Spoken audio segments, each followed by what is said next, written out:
invites the pastor to consult with her on her funeral. She was very specific as to who would say prayers, the hymns to be sung, and who she wanted to speak. When the pastor felt he had all he needed, he began to say his goodbyes to this strong woman who, even though facing her certain demise, was an example to him and others with her faith. As he said his goodbyes, she said, "Pastor, if you will, one more request." "Certainly," he said. But what came next was a total surprise and was initially perplexing. She stated, "I'd like you to place a fork in my right hand so that people who walk up to my casket can plainly see that fork." Looking surprised and dumbfounded, the pastor asked, "Can you explain?"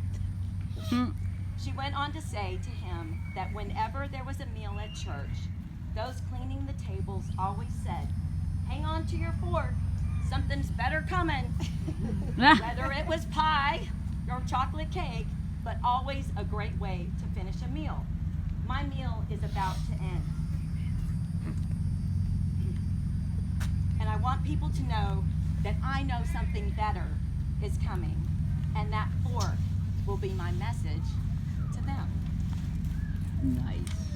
The pastor then realized how the faith of this woman transcended any worry or doubt and was ready for something better.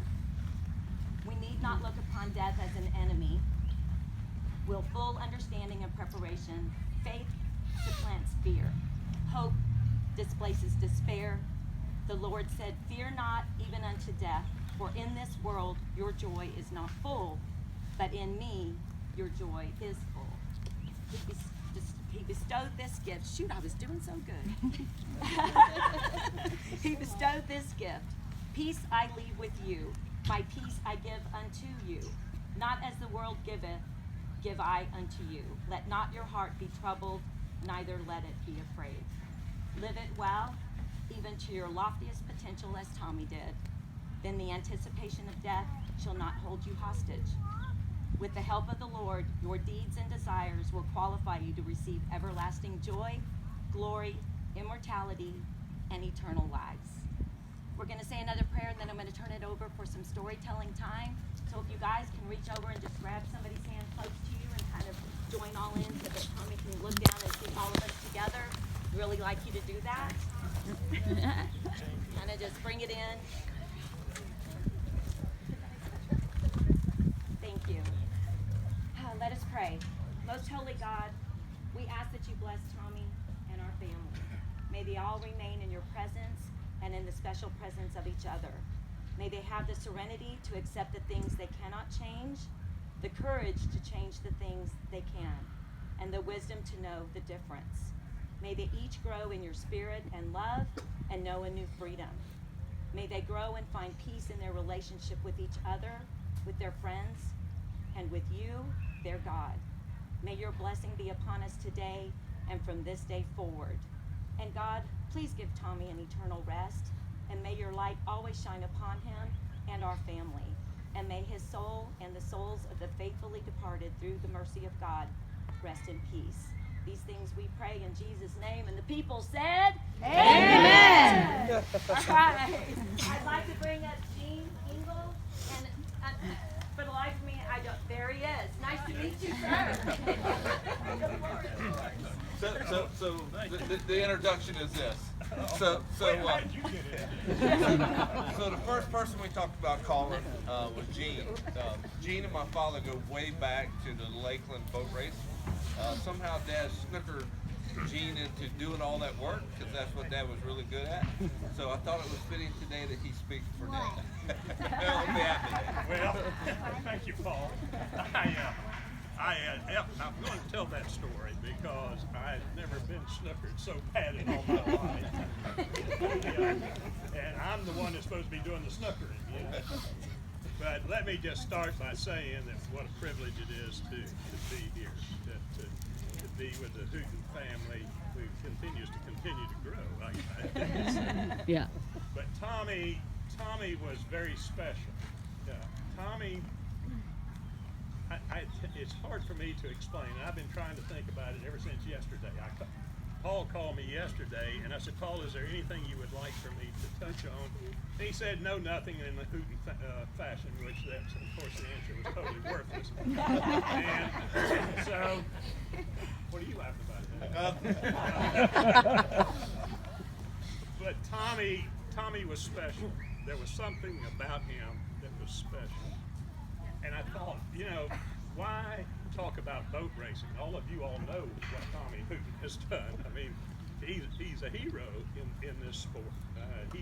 He is somebody that we look up to, who has really helped promote the sport. And I think one of the highlights of my life, Lisa, was the day that we presented your dad with the Chairman's Award at the Orange Cup, because that meant a lot to me.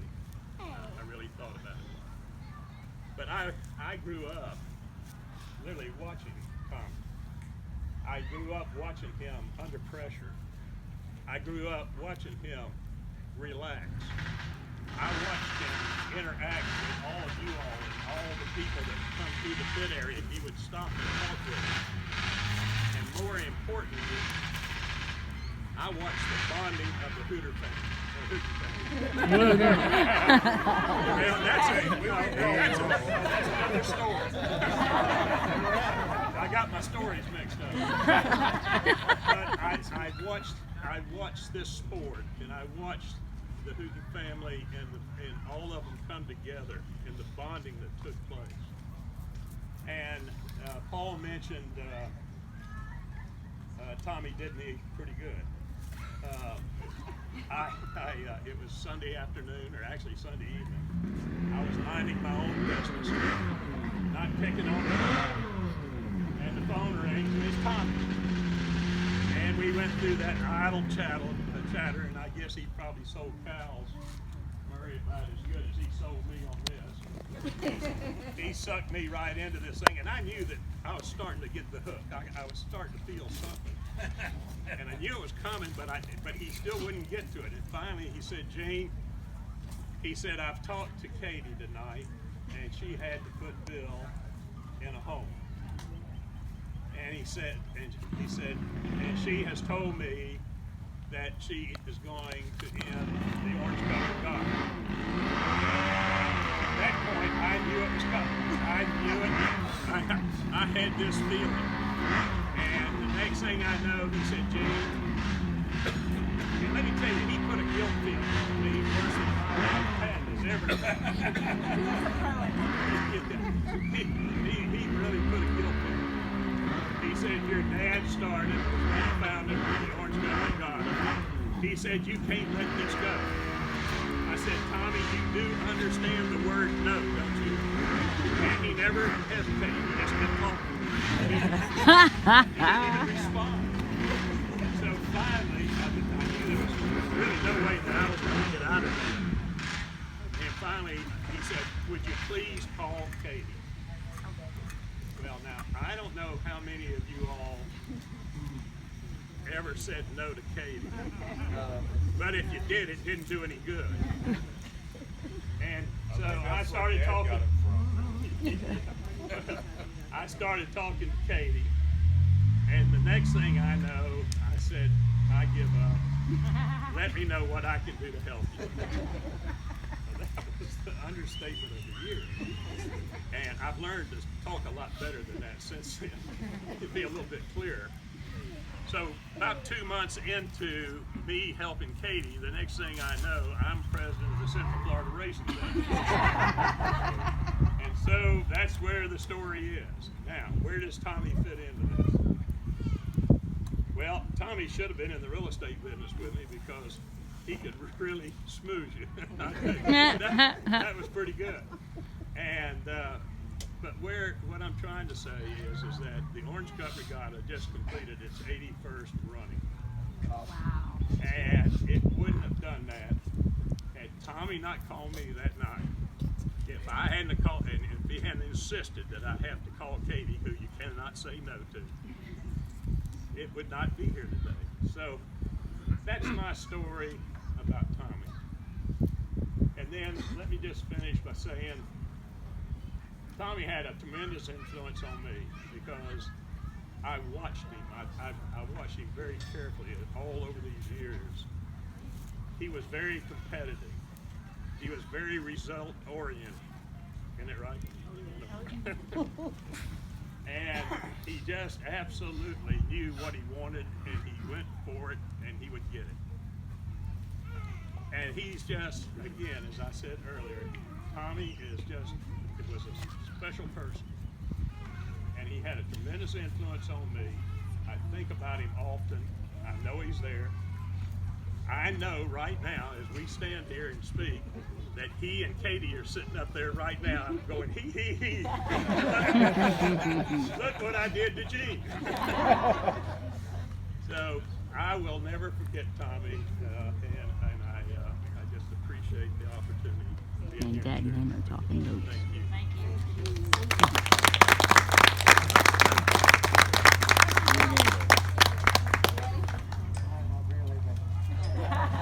Bill Hobbs will be on next week.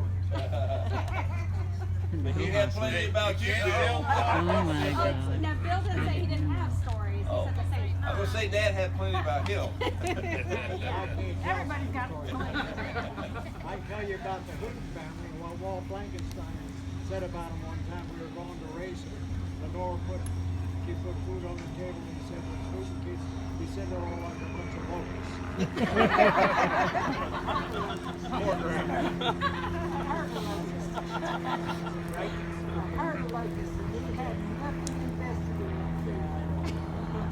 Well, they were the Hootens were following us one time in our motorhome, and they were in the young girls behind us. And I don't know who pulled on the flap of my toilet. They had birds and windshield all over.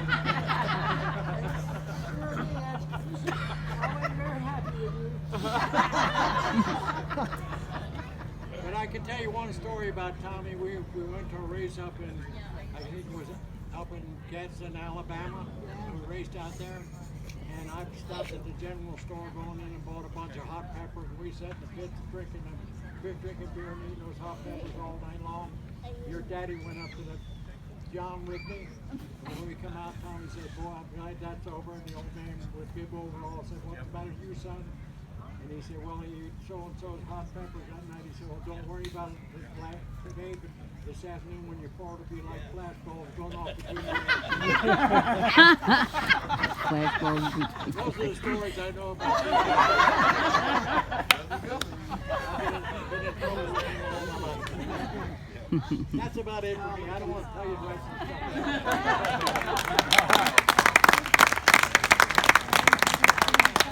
I know what he's doing. Story time. You gonna tell a story? Well, I just want to thank you all for coming. There's going to be more stories, but I want to say how much Tommy loved all of you. This was his life. A lot of times we had arguments about his life. Maybe we couldn't afford it, or maybe Mom wanted to go to the beach, and we came to this life. There's a beach right there, Mom. Just what your father said. Beach right there. So we had 49 wonderful years together. Roaming up and down the road like a bunch of gypsies. I think we had 4 motorhomes in our traveling time. And one burned to the ground in downtown Lakeland. That was a real busy. And I bailed out with Sounds like an insurance job. out with no shoes on and They did Tommy go months dancing back in to try to get my purse. And we all, a bunch of other people's kids up and down the roads with our 8 children, and we just had a wonderful life. And a lot of you helped make that wonderful life. And I just wanted you to know how much Tommy loved all of you. And I do too.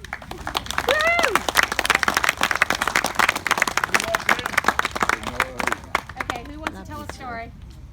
Tommy Hooten style. Nick, paint a fence, Painted fence, painted house, barn, whatever it was. Oh my God. Go ahead. You've got to tell that one. Michael will appreciate this.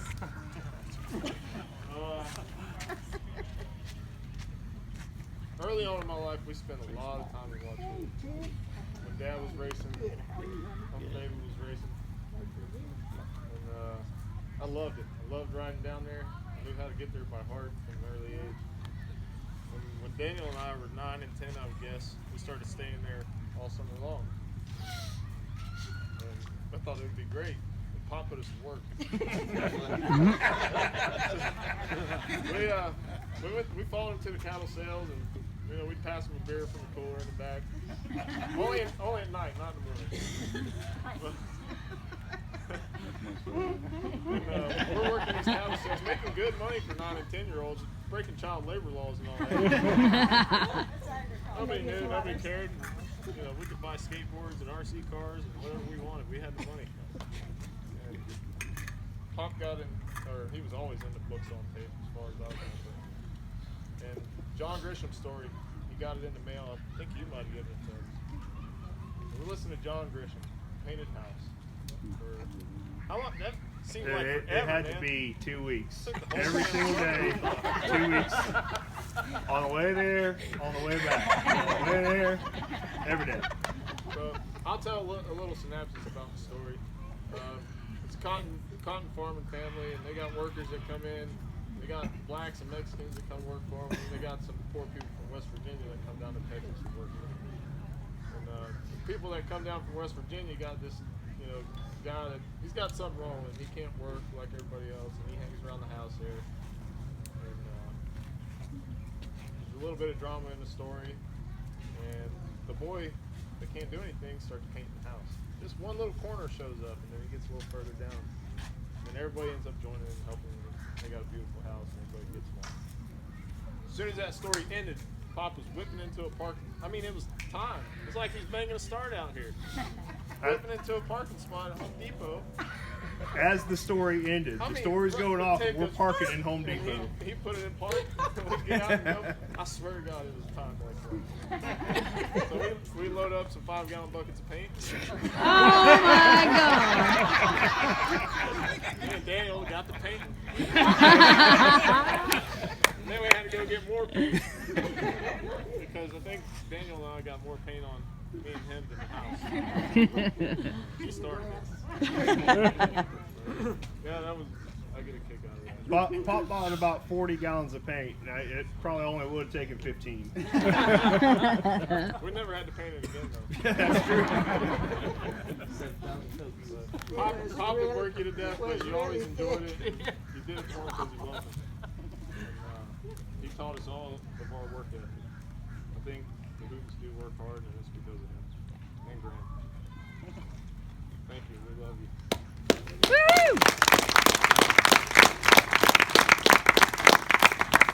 Is it you or Daniel that pops it up to the barn to get something?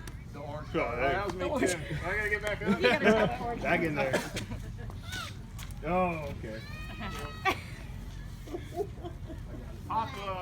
Pop had an accent about him. He's from Texas. He had his own words. I wish we could write him down and make a Tommy Hooten dictionary. Had to Kind of stud like a an hump. urban dictionary. Son of a whopper, bad dog, and whirly bird, and Stop grabbing it like a cupbearer with a sore pecker. I got that one at 9. Usually hat, something besides a hat rack. Something besides a hat rack. We were working on something in the pole barn, and the shed was just right across the ditch there.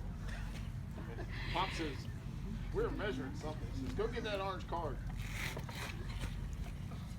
Go get that orange card, okay? So I walked to the shed, and I thought he wanted something to write down measurements on, so I'm looking for a pen, found a pencil. Looking for an orange piece of index card or something he could write, cardboard orange. Looking around. I brought him a piece of paper over. This will have to do. And I go back and I go, here you go, Pop. And he looked at me like I was high or something. I said, no, boy, go get the orange card. I said, Pop, I can't find it. He says, you better go get it. If I got to go find it, that's an asshole shit. Oh boy. I'm really looking. I was looking hard the first time, but now I'm really looking. I can't turn up this orange paper. So I go back, hanging my head, pop, can't find it. He gets pissed. He marches off to the shed, and comes around the corner with an extension cord. There was a little, it was lost in translation there. No, he didn't really, I think he felt bad for it. He never looked at it. That's what I was thinking. I don't think Tommy ever beat anything. Well, you know, I know you. Mike. Mike what? He would look at you. He never hit you. He just looked at you. Did you know what? If anybody wants to come tell a story, raise your hand. You're more than welcome to. Don't feel like you have to, but if you want to, come on. Okay. Well, Tommy Hooten was my hero. And he's probably a lot of people's hero. And when we moved down to Florida back in the late 70s, early 80s, I was just a little guy. My dad, some of my fondest memories is watching my dad and Tommy race together. And even though I raced most of my life, those are my best memories. And I remember one time, my dad and Ronnie and Tommy and Haas Conklin, they were battling it out one heat. And I don't remember where my dad was up in the mix, but the motor broke down. We come in and we knew the Hootens, but we hardly didn't know them that well, you know. And as soon as we come in, first guy down at the beach to help my old man was Tommy. And he ran in the trailer, he come running down with another 500, put it on my old man's boat. They went out the next heat, and my old man wound up beating Tommy that heat with his own motor. And it went back and forth like that. For 15 years racing in Florida. We raced every other weekend. Next thing you know, me and David Paul were racing against each other. And I remember one time, I finally got my shit running good and run up with David. And I come in and my whole side of my boat's all busted up. And Tommy comes running down with duct tape and we're taping on there and he says, "Boy, if you're going to try to pass David, make sure you're on the outside of him."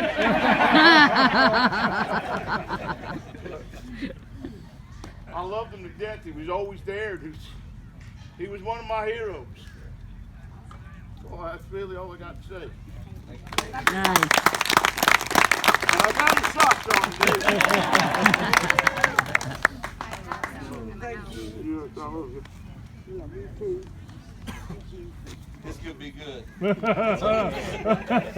Lisa kind of conned me into doing that. Years ago, the first boat I ever built for Tommy Hooten. We went to Lake Mattie to test. And I don't know how many of you remember where Lake Mattie is. It was solely owned by the Adams family, Wally Adams. They owned all the land around it, so it was out Wally's Lake. So we could test it whenever we wanted to. Well, it's the first pickle fork I'd ever built.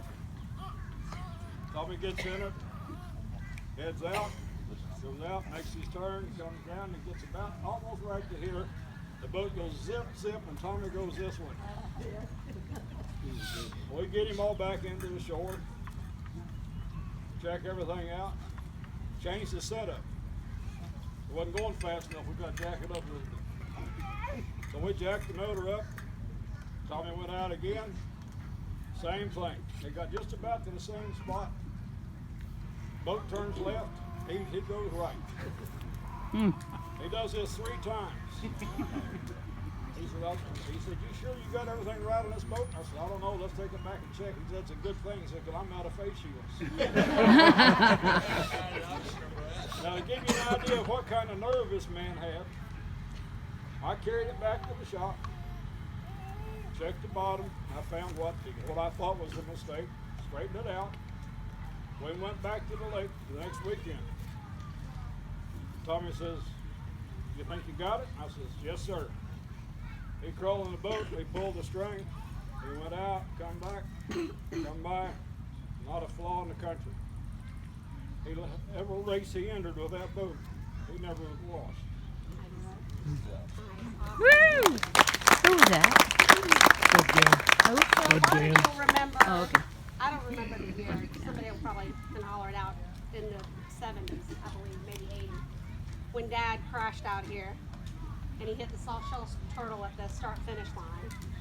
And Mom didn't come that day, it was on a Saturday. Mom didn't come, so we go, this is before cell phones. We go to the hospital, we're there a long time.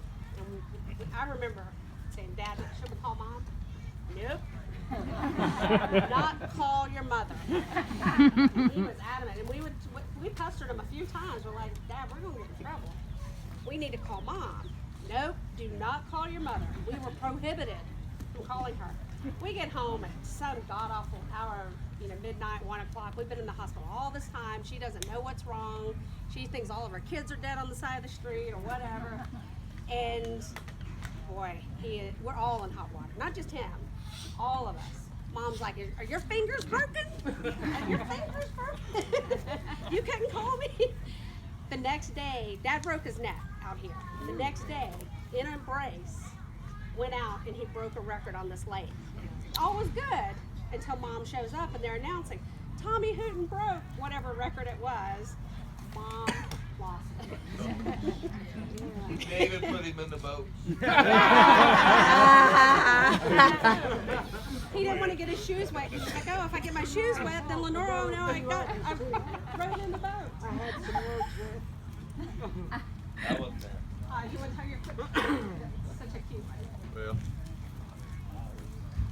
Introduce I knew yourself. Tommy for about 50 years, and I don't know if this story is true or if I made it up over the years, but I remember we were at Lakeland, and you were in the hospital fixing to have a baby, and I went up to Tommy and I said, aren't you supposed to be at the hospital? And he told me, he said, she can handle that. Oh my God.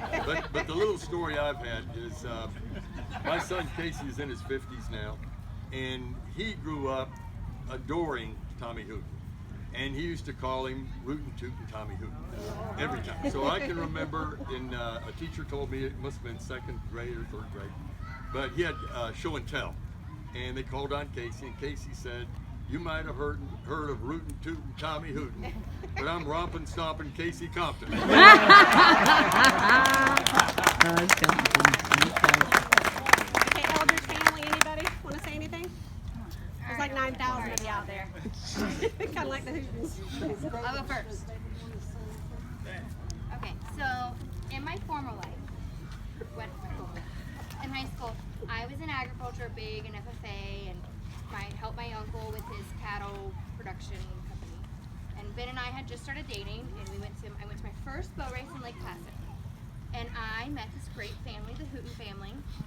Ben told me Mr. Hooten always had crazy socks on. So I didn't think anything of it. I had a great time. We go home. That weekend was Monday, or the race was through the weekend, and then Okeechobee Livestock Market was Monday, Tuesday. I worked cows with my uncle, and then we took the cows to the market. So we get to the market, and I go on this big, huge tour of the market. We go underneath, and we do the whole thing, and we sit down, and I go to my uncle. Vic, who's that guy? I think I know him. No, you don't. Yes, I do. We went back and forth. So then I go to everybody that I think I know. I'm like, who's that guy? You don't know him. So we go to lunch, and the Okeechobee Livestock Market has the 2nd best cheeseburgers to Hughes Men's Club. I racked up a big bill. Yeah. And they are really good cheeseburgers. Not as good as Men's Club. We went through 2 or 3 a day each. So I go, excuse me, sir. He looks at me and I said, so, do you raise goats? And he's like, yeah. I said, I just met you this weekend. My husband's, my boyfriend is back. Ben Thompson. He's like, oh yeah, I remember you. I said, but I couldn't recognize you because I couldn't see your socks.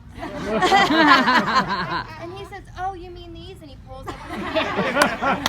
And he socks on. Yes, he did. Funny.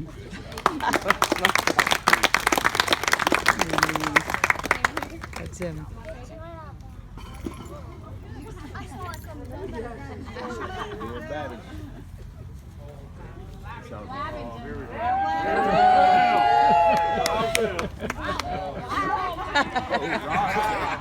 Hell no. That's a short shirt. 20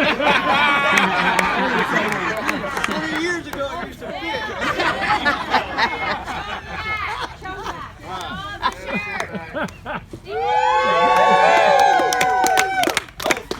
They've got to be 25 years old, Bill. Bill, you're 25? Long time ago, in a boat racing galaxy far, far away. Really, it's just down in Florida. Anyway, there's this little young guy, happy little fella, except on race weekends because he had to spend all goddamn day in a patrol boat all weekend long. Anyway, back in them days, there wasn't none of these crazy 250, 500s and all this. It was A, B, C, D, and F hydro. Yep. I'm down in the third and fourth turn. F hydro's running. Man, they're going around, and here comes Tommy around the third and fourth turn. That big old Schultz, he fell out on the deck and still hung on to the throttle and the steering wheel and won the damn boat race. Tommy Hooten was one of my heroes.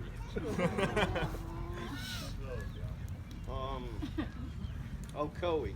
You remember when they built the sidewalk around there and put all the monkey bars and things all around there? What are these two kids hanging on the monkey bars one day at Ocoee? And they was swinging and all this stuff. Tommy went up there and he says, you know what? So the other day, he said, there was two kids on them bars there and they fell off and got seriously killed. He had two heads or something. We're in Crescent City. I was a hired gun for the weekend just to make 500 each. David running for points. I asked David, do you want the inside or the outside on the start? He said, I want the inside. Okay. So we're coming up for the start. I'm looking for David. I don't see David nowhere. The clock says go. I hit a button. The way I went, I won the boat race. David wanted to fire my ass. Tommy wasn't there yet. Tommy got there that night. I told Tommy, I said, David wants to fire me. He said, why?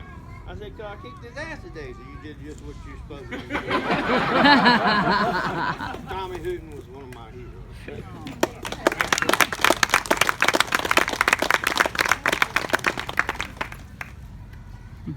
Anybody?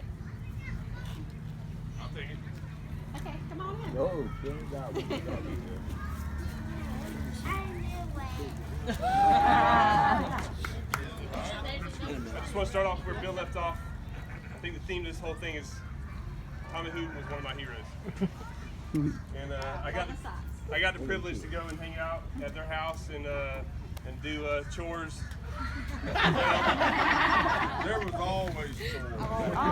And like Nick said, we loved doing it because we just loved him. And as soon as he passed away, the first thing I did was started collecting socks. Aww. And you tell my son he's got his chick magnet socks on. Chick magnet. So the only story I feel like I want to share with anybody is I used to get to play a little poker with Tommy. Late at night when we were all, tired, kids had gone to bed. I mean, he was a shark now. I'm telling you now, the guy knew how to play poker. As a matter of fact, I think he let us win just enough hands to keep us playing with him. Yeah, and then right at the very end, then he beat us when we were all so tired, and he just raked it all in. But my favorite Tommy Hooten story was a story of him one night playing poker at I think some sort of Indian place. Where do you play? Casino. Seminole. Yes. Right. But he would tell a story, and of course Tommy had stories, and you hung on everything he said. I mean, like his stories were like next level. You're just like. But he would tell a story about this night. He had a good night of poker, and he had to leave there with cash stuffed in like every place he could find to get out of this place. For some reason, I can't remember the story. Tell me why he had all that cash stashed like that, but he drove home with all that cash stuff in his pockets like that. And I guess the moral of the story is Tommy Hooten was one of my heroes.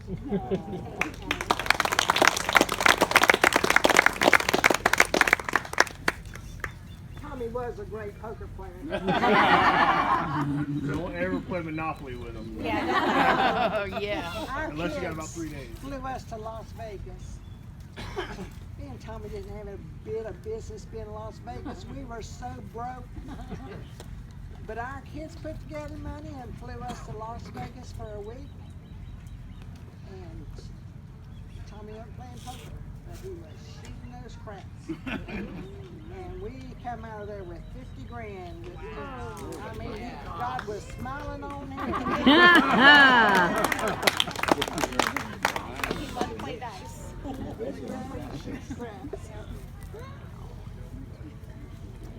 Anybody else? I don't want to keep everybody forever here. Thank you all very much. Oh, no, sorry. You didn't let me down. Thank you. Y'all just wish you had. He has a book of stories. Oh, the guy in his head. It's gonna be tough. What, did you choose which story? No, it's a story.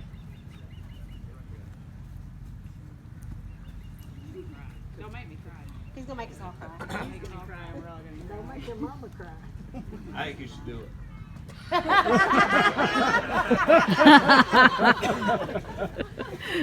Go on. I could start out with my mom whooping my ass until she got too tired to whoop me. And she said, wait till your daddy gets home. So my dad comes home and he's like, what the hell just went on in here? It looks like World War II. She's that boy. So my dad takes me in the bedroom, takes off his belt. He's making me feel really, really small. He says, all right, whenever I'm done with you, you better look like I just beat the tar out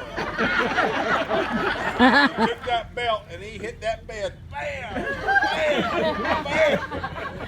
And I had to get some tears going. Mama running 6 times. Oh, let me tell you something. That was a great thing. I was a little kid. I don't know, 6, maybe 7 years old. I'm looking out the window of the daycare center. What? See this vehicle go by.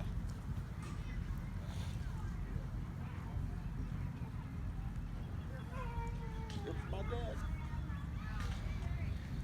And my brothers and sisters there. My dad just ran on by, left us there. Hurt. Wasn't long after that.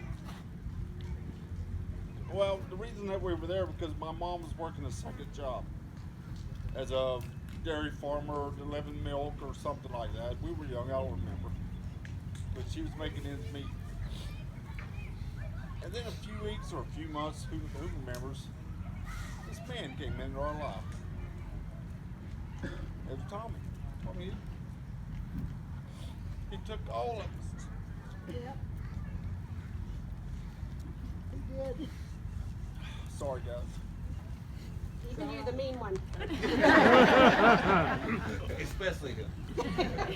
He needed the most care. He showed us how. He gave us a life. He gave us his name. He took care of us. Sure did. While he was taking care of us, he showed us how to take care of ourselves later in life. The most unselfish man I know. I wouldn't know none of you guys if it wasn't for him. I wouldn't. Taught me how to be a winner. Most importantly, he taught me how to be a loser. Yes, he did. Gracefully. There was no job too big. We didn't hire no contractor. We went out there and we did it. We dug ditches with a shovel. Me and my brothers and sisters out there getting it. We dredged the creek with shovels, tractor and a little old trailer. We take it to the low spots in the yard, we spread it out, we go back to the creek, we dig some more. That's what we did. We didn't hire nobody to do nothing. He taught us how to do that.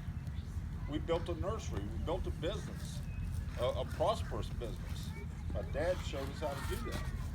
We don't need nobody's help. We can do this ourselves. And we did. So he taught me how to be independent. And I am independent. Sometimes I'm a hard ass, but I don't mean it by hard. That's who I am. But I'm thankful for every day that man was in my life. And I'm just grateful. I love you, Mom.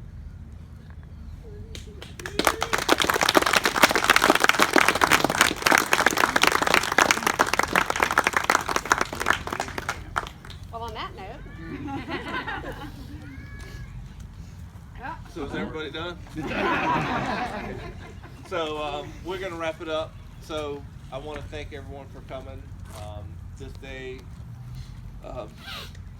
is our closure. So that's why we feel how we feel. But what an awesome man. Everyone here loved him. He loved you. I grew up with everyone here because of him. He taught us how to love. He taught us how to work. He taught us how to be gracious. And we could be mean too. But he didn't teach us that. But today was very special to all of us. I have really been looking forward to this. I've talked to Mom. It was time. I talked to David. It was time. I talked to Lisa. It was time. It's time.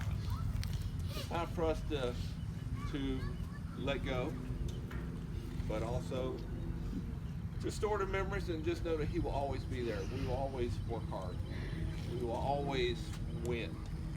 We will always show grace, and we will always remember him because he did teach us love. And we have each other because of him. But probably what David said meant most to all of us together is he chose us. He chose you. He chose everybody here. And what a great man, what a great opportunity, what a great gift that he gave us. So thank you for sharing this time with us. Thank you for sharing our dad with us. We're just grateful for today. I was thinking as each person talked, just looking around, we've shared life together, good and bad. This isn't a bad thing. This is not bad. 84 years old, he lived every day. We would go see him and he'd go, "Thanks for seeing me off. I'm going to go get Slow down. But that was, when you came to see him in the hospital, he just had, that's just who he was. So this is just closure for us. So thank you for sharing it with us. Yes, thank you all.